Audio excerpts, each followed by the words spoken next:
जय श्री कृष्णा दोस्तों। ओम सूर्याय नमः। क्या आप जानते हैं कि सूर्य जो पूरी सृष्टि को प्रकाश देता है उसका जन्म कैसे हुआ था? यह एक रहस्य है जो हजारों वर्षों से वेदों में छिपा है। आज हम सुनेंगे सूर्यदेव की रहस्यमय उत्पत्ति की वह कथा जिसे जानकर आप भी चकित रह जाएंगे। आज की कथा अत्यंत ज्ञानवर्धक और प्रेरणादायक है। कथा आरंभ करने से पूर्व आपसे एक विनम्र निवेदन है। शास्त्रों में कहा गया है कि कथा को अधूरा नहीं छोड़ा जाता, अतः इसे अंत तक अवश्य सुने। तो आइए बिना किसी विलंब के आरंभ करते हैं आज की प्रेरणादायक कथा। जब अस्तित्व का कोई नाम नहीं था, जब समय का कोई अर्थ नहीं था, जब न आकाश था न धरती, उस अनंत शून्य में केवल अंधकार था, गहरा अथाह भेदी अंधकार। यह वह काल था जब स्वयं ब्रह्मांड भी अपने आदि रूप में अव्यक्त और अदृश्य अवस्था में विचरण कर रहा था। उस महाशून्य में एक दिन अचानक स्पंदन हुआ, अनंत शक्ति का आविर्भाव हुआ और परंपरा अनुसार ब्रह्मा जी स्वयं अपने स्वरूप में प्रकट हुए। वह शून्य अब केवल शून्य नहीं रहा, उसमें एक बीज पड़ा, सृष्टि का आदि बीज। उस बीज से प्रपुष्टित हुआ एक दिव्य कमल जिसकी स्वर्ण कांत से सारा अंधकार तिरोहित हो गया। उस कमल के मध्य में विराजमान हुए कमल योनि ब्रह्मा, सृष्टि के आदि सृष्टा स्वयं को चारों ओर अंधकार से घिरा देख ब्रह्मा जी विचलित हुए। उन्होंने अपना स्वरूप प्रकाशित किया, किंतु उनका प्रकाश उस अनंत अंधकार को भेदने में असमर्थ रहा। तब उनके मुख से अनायास ही प्रथम शब्द उच्चारित हुआ, ओम। यह केवल एक शब्द नहीं था, यह प्रकाश का तेज था, सूक्ष्म ऊर्जा का स्वरूप था। मैं सबका आदि हूँ, अंत हूँ, मुझ में ही सृष्टि का बीज निहित है। लेकिन इस अंधकार में मेरी सृष्टि कैसे विकसित होगी?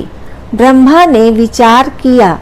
उनके इसी विचार से एक अद्भुत घटना घटित हुई। उनके द्वारा उत्साहित ओम का शब्द अचानक एक ज्योति पुंज में परिवर्तित हो गया और इस प्रकार से एक दिव्य आकृति प्रकट हुई। तेजस्वी देदीप्यमान स्वर्णिम वह आकृति ब्रह्मा जी के चारों ओर प्रदक्षिणा करने लगी और जैसे जैसे वह घूमती गई अंधकार पीछे हटता गया। यह था सूर्य का आदि रूप, अंधकार का प्रथम विरोधी, प्रकाश का प्रथम स्रोत। ब्रह्मा ने प्रसन्न होकर कहा, तुम्हारे प्रकाश से ही मेरी सृष्टि का विस्तार होगा। तुम प्रकाश के अधिष्ठाता हो, जीवन के वाहक हो। अब से तुम्हारा नाम आदित्य होगा, जो आदि से है, जो अनादि है। उस ज्योतिमय पुरुष ने नतमस्तक होकर कहा, मैं आपका सेवक हूँ प्रभु। आपके आदेश का पालन करना ही मेरा कर्तव्य है। ब्रह्मा जी ने सूर्य के तेज को 3 भागों में विभाजित किया। प्रथम भाग से अग्नि, द्वितीय से विद्युत और तृतीय से उष्मा की उत्पत्ति हुई। इन तीनों से ही आगे चलकर सृष्टि का विस्तार हुआ। सूर्य के प्रकाश से प्रकाशित होकर ब्रह्मा ने सृष्टि की रचना आरंभ की। इस प्रकार अंधकार के गर्भ से प्रकाश का जन्म हुआ, जिसे हम आज सूर्य के रूप में जानते हैं। जैसे जैसे सृष्टि का विस्तार होता गया, ब्रह्मा जी के मानस पुत्र मरीचि का जन्म हुआ। मरीचि के पुत्र थे महर्षि कश्यप।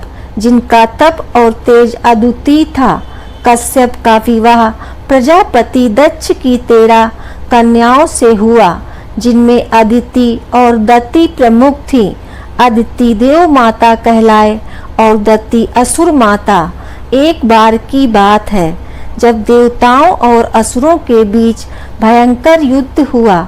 इस युद्ध में असुरों ने देवताओं को परास्त कर दिया और उन्हें स्वर्ग से निष्कासित कर दिया।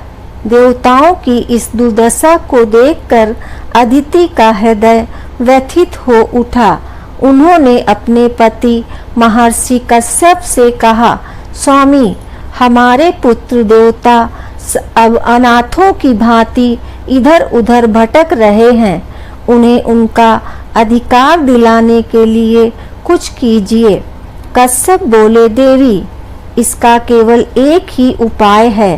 तुम्हें कठोर तपस्या करनी होगी। यदि परमात्मा प्रसन्न हुए तो वे निश्चित ही हमारे पुत्रों की सहायता करेंगे। अदिति ने भगवान विष्णु की आराधना आरंभ की। वे निराहार रहकर एक पैर पर खड़ी होकर दिन रात श्री हरि का ध्यान करने लगी।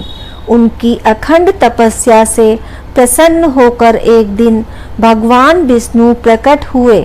माता अदिति, तुम्हारी तपस्या से मैं अत्यंत प्रसन्न हूँ, वरदान मांगो। श्री विष्णु ने कहा। अदिति ने अत्यंत नम्रता से कहा, प्रभु, मेरे पुत्रों को उनका स्वर्गलोक वापस दिलाइए। उन्हें पुनः उनका अधिकार प्राप्त हो। श्री विष्णु मुस्कुराए और बोले, देवी, मैं स्वयं तुम्हारे पुत्र के रूप में अवतार लूंगा और असुरों का विनाश करूंगा। तुम निश्चिंत रहो। अदिति ने कृतज्ञता के साथ भगवान को प्रणाम किया और अपने आश्रम लौट आई। कुछ समय पश्चात उन्हें गर्भ धारण हुआ।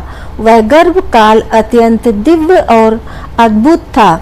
पूरा आश्रम तेजस्वी प्रकाश से आलोकित रहता, मानो स्वयं सूर्यदेव धरती पर उतर आए हों।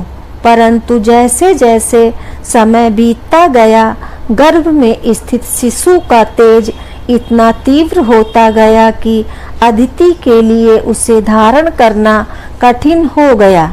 उनका शरीर उस अलौकिक तेज को सहन नहीं कर पा रहा था। पीड़ा से व्याकुल होकर अदिति ने अपने पति कश्यप से कहा, स्वामी, मेरे गर्भ में स्थित शिशु का तेज मेरे शरीर को जला रहा है। यह मुझसे सहन नहीं हो रहा। कश्यप ने समाधि में स्थित होकर दिव्य दृष्टि से देखा और उन्हें सत्य का भान हुआ। उन्होंने कहा, देवी, तुम्हारे गर्भ में स्वयं सूर्य तेज विराजमान है। यह ब्रह्मा जी द्वारा उत्पन्न आदि सूर्य का अंश है, जो अब मानवीय स्वरूप में जन्म लेने जा रहा है। यह सुनकर अदिति और भी अधिक चिंतित हो उठी। कश्यप ने उन्हें धैर्य बंधाते हुए कहा, मैं अपनी मंत्र शक्ति द्वारा तुम्हारे गर्भ के तेज को कम कर देता हूँ, जिससे तुम्हें कुछ शांति प्राप्त हो सके। कश्यप ने मंत्रोर किया और अपनी योग शक्ति से अदिति के गर्भ को 2 भागों में विभाजित कर दिया। एक भाग में शिशु रहा और दूसरे में उसकी अधिकतम तेजस्विता।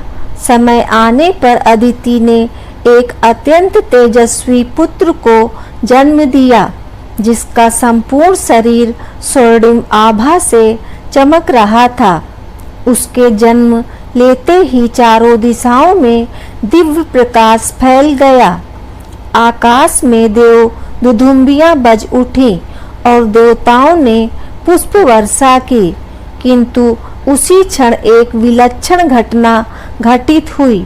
जब बालक अदिति के गर्भ से बाहर आया, तब गर्भ का आधा भाग अभी भी भीतर ही रह गया, जिसमें बालक का शेष तेज समाहित था। ऋषि कश्यप ने अपनी दिव्य दृष्टि से यह अद्भुत स्थिति देखी और प्रसव की प्रक्रिया को पूर्ण कर उस अर्धांग को भी बाहर निकाला।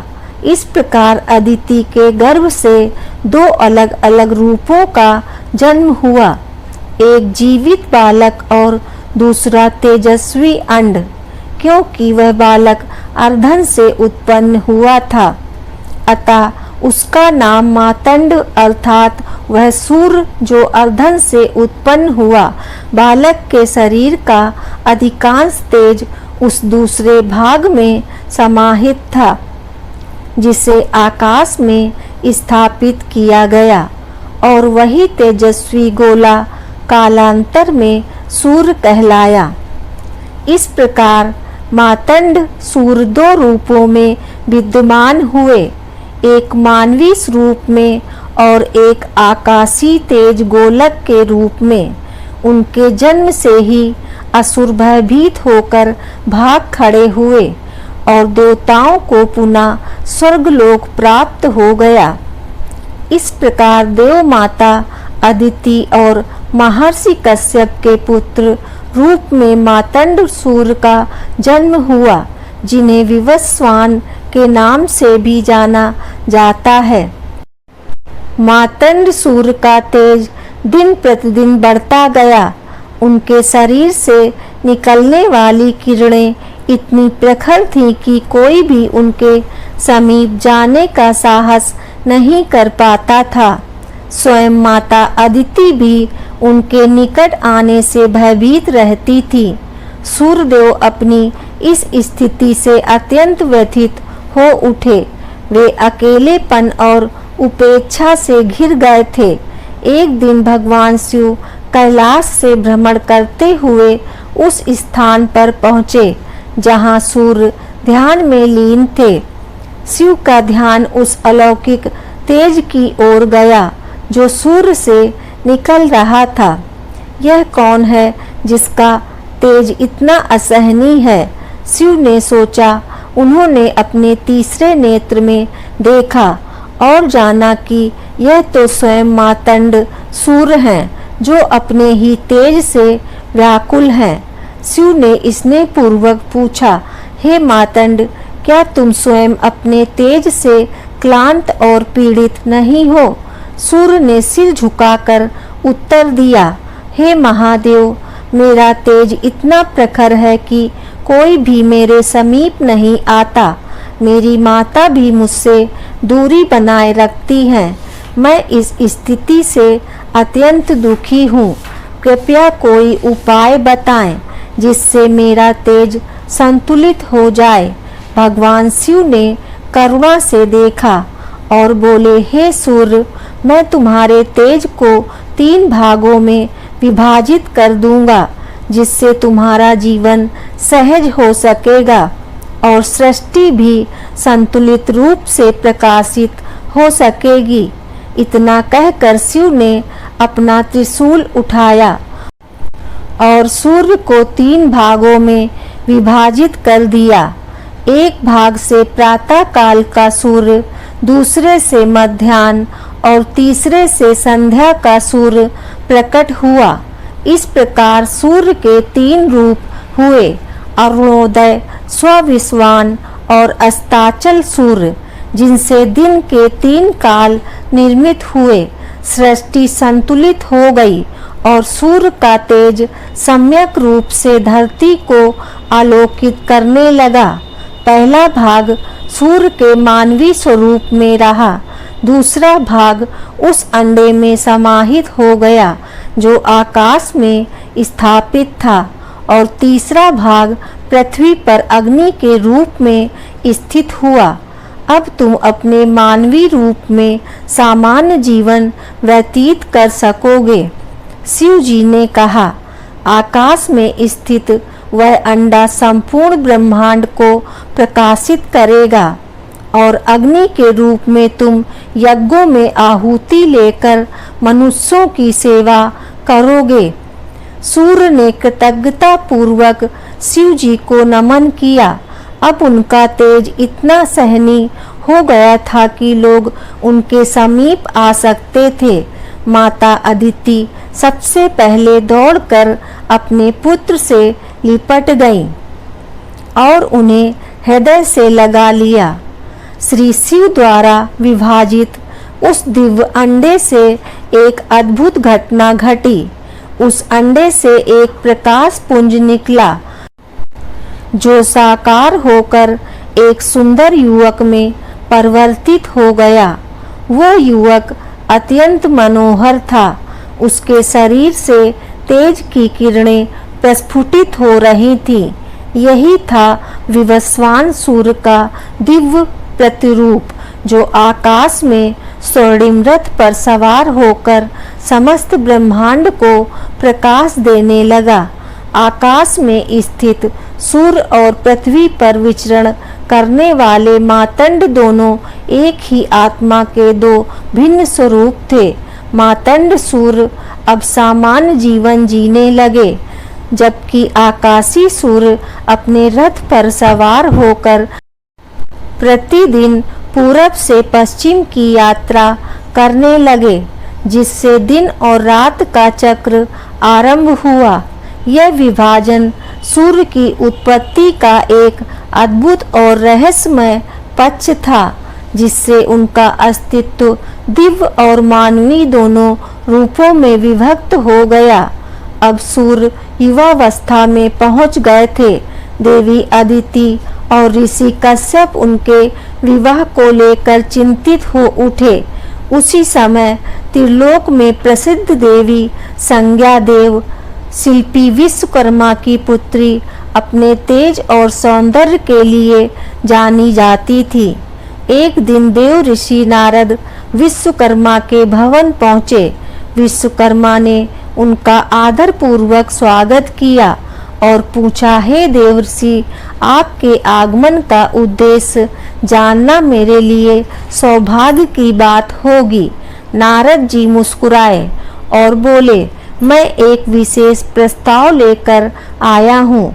देव माता अदिति और महर्षि कश्यप के पुत्र सूर्यदेव के लिए आपकी पुत्री संज्ञा का हाथ मांगने आया हूँ। विश्वकर्मा के मन में थोड़ी दुविधा उत्पन्न हुई। वे जानते थे कि सूर्य का तेज अत्यंत प्रखर है, भले ही वह अब विभाजित हो चुका है। क्या उनकी पुत्री वह तेज सहन कर पाएगी? परंतु सूर्य से संबंध एक गौरव की बात थी। उन्होंने संज्ञा को बुलाकर प्रस्ताव रखा। संज्ञा ने सूर्य के विषय में बहुत सुना था और सहर्ष विवाह के लिए सहमत हो गई। शुभ मुहूर्त में सूर्य और संज्ञा का विवाह संपन्न हुआ। देवताओं ने आकाश से पुष्प वर्षा की, इंद्र ने स्वागत की व्यवस्था की, अग्निदेव ने वेदी सजाई, मरुद्रन पवन का संचालन कर रहे थे और अप्सराएं नृत्य कर रही थीं। विवाह के बाद संज्ञा सूर्य के साथ अपने नवग्रह पहुंची। सूर्य ने उसे प्रेम पूर्वक अपनाया और उसका हर प्रकार से ध्यान रखा। समय बीतने के साथ संज्ञा ने 3 संतानों को जन्म दिया। वैवस्वत मनु, यमी, जुड़वा संतान और अश्वनी कुमार। यह परिवार सुखी था, लेकिन एक समस्या धीरे धीरे उभरने लगी। सूर्य का तेज अभी भी इतना प्रखर था कि संज्ञा को उनका साथ सहन नहीं हो पा रहा था। उनके शरीर की आभा आँखों को चुभती थी। उनका स्पर्श जलन देता था। वह भीतर ही भीतर क्षीण होती जा रही थी, परंतु अपने प्रेमवश उसने कभी कोई शिकायत नहीं की। अंततः एक दिन उसने निर्णय लिया, मैं अपने स्थान पर अपनी छाया को रखकर तपस्या करने जाऊंगी, जिससे मैं सूर्य के तेज को सहन करने योग्य बन सकूं। उसने अपनी छाया को आदेश दिया, तुम मेरे स्थान पर रहो, बच्चों की देखभाल करो और सूर्यदेव को मेरी अनुपस्थिति का आभास न होने दो। छाया ने आज्ञा का पालन किया। संज्ञा पिता के घर गई और वहां से एक दिन उत्तर दिशा की ओर वन में चली गई, जहां उसने घोड़ी का रूप धारण कर तपस्या प्रारंभ की। इधर छाया सूर्य के साथ रहने लगी। प्रारंभ में सब ठीक रहा, किंतु धीरे धीरे छाया का व्यवहार बदलने लगा।